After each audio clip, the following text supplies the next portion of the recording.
नाम जप में तभी प्रीति होगी जब वाणी मौन का आश्रय ले, कम बोलो। आवश्यक है तो मृदु शब्दों में हित कर बात कह दो, नहीं मौन रहो। वाणी को जितना तुम संभाल संभाल करके नाम जप में लगाओगे तो तुम्हारा अभ्यास बन जाएगा नाम जप करने का। ऐसी आदत पड़ जाएगी कि जरा सा छूटने का भ्रम हुआ कि आपकी जलन होने लगेगी, नाम छूट गया, आप परेशान होने लगेंगे। फिर तो उपासक की ऐसी प्रबल निष्ठा जगती है कि 24 घंटे नाम जाप करने का लोभ पैदा हो जाता है। 24 घंटे नाम जपते हुए सो गया, जगते ही नाम जप, तो उसकी पूरी रात नाम जप में ही मांगी जाती है। जो थोड़े से नाम जपने में संतोष कर लेता है उसे भगवदानंद की अनुभूति नहीं होती। जैसे बड़े जोर की भूख या प्यास लगे तो एक एक क्षण मांग होती कब पानी मिले, कब भोजन मिले। इसी प्रकार नाम प्रेमी का भी एक क्षण भी नाम के बिना नहीं जा सकता। अगर कहीं भूल हुई तो बहुत कष्ट होता है उसे। तद्स्मरणेन परम व्याकुल देति। नाम है, संख्या से जपो तो रुचि बढ़ेगी। अगर आपका अभ्यास बिना माला, बिना किसी बाहरी प्रयास के अंदर निरंतर चलने का अभ्यास है तो इसमें संख्या जोड़ने की आवश्यकता नहीं। किसी ने प्रश्न किया था कि अगर बिना संख्या के नाम जप करते हैं तो उसका फल मिलेगा कि नहीं मिलेगा। तो क्या संख्या से नाम जप करने पर फल मिलता है? क्या नाम जपने से फल मिलता है। वो जैसे भी आप जपे, वो अविनाशी त्रिगुणातीत नाम जैसे भी उच्चारण हो आपका मंगल करेगा। साधक को कोई एक पद्धति अपनानी चाहिए नाम जप की। महापुरुषों ने कई पद्धतियां बताई। एक पद्धति है श्वास के साथ नाम जप करना।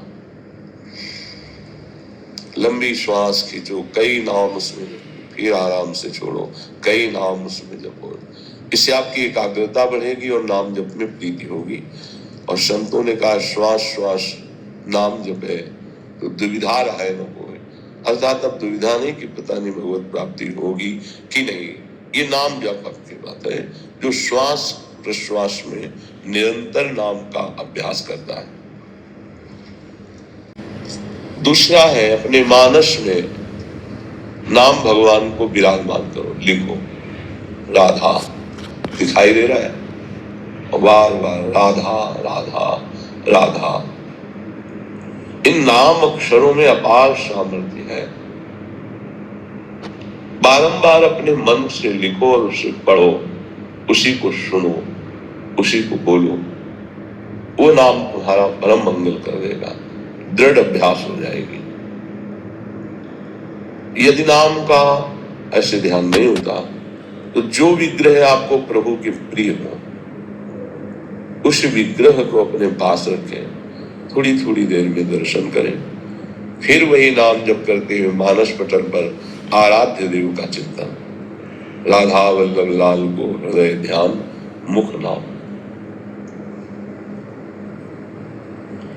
नामाक्षरों की बार बार आवृत्ति, बार बार जपना, बड़ा आनंद का विस्तार हो जाता है। इससे किसी भी एक नियम से आप श्वास की प्रत्येक गति पर आपका ध्यान हो और प्रत्येक श्वास खींचने और छोड़ने में जितने अधिक से अधिक नाम ले सको। अगर श्वास के साथ मंत्र चलने लगा, नाम जपने लगा, तो फिर माला की आवश्यकता नहीं। श्वास के साथ होने वाले प्रत्येक जप की दिव्य लाभ वृत्ति प्रकट होती है। फिर माला थोड़ा विक्षेप लगने लगता है। सिर घुमाओ, सुमेरु पे आवे, प्रणाम करो। वो तो मन ही मन श्वास प्रश्वास में नाम जप करता है। सदगुरुदेव भगवान की कृपा से बचपन में यही शिक्षा मिली थी। वह एक रट लग गई थी, अब निरंतर नाम हमें चलाना है। मन न लगता तो कीर्तन करते नाम का, शांत हो जाता फिर नाम जप करते। 2-4 मालाएं की तो उससे मन थोड़ी लग जाएगा प्रभु में। अच्छा है ना करने से अच्छा है, पर आपकी मना स्थिति फिर नामाकार नहीं होगी। श्वास का जप मन का लगना जरूरी होता है, नहीं हो ही नहीं सकता।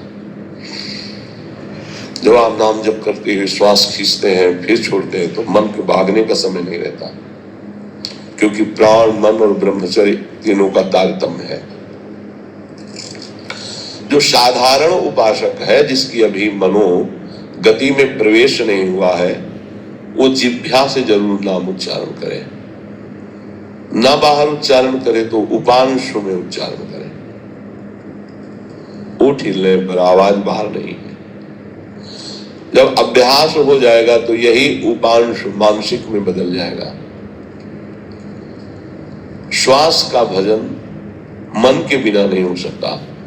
जब मन ध्यानस्थ होता है श्वास के द्वारा जपे हुए नाम पर, साथ में जीव से भी उच्चारण हो रहा है, तो ये अद्भुत गति नाम की प्रकट कर देती है। ये वृत्ति कभी भी उसका मन जप नहीं छोड़ सकता, जो श्वास प्रश्वास में एकाग्रता पूर्वक नाम जप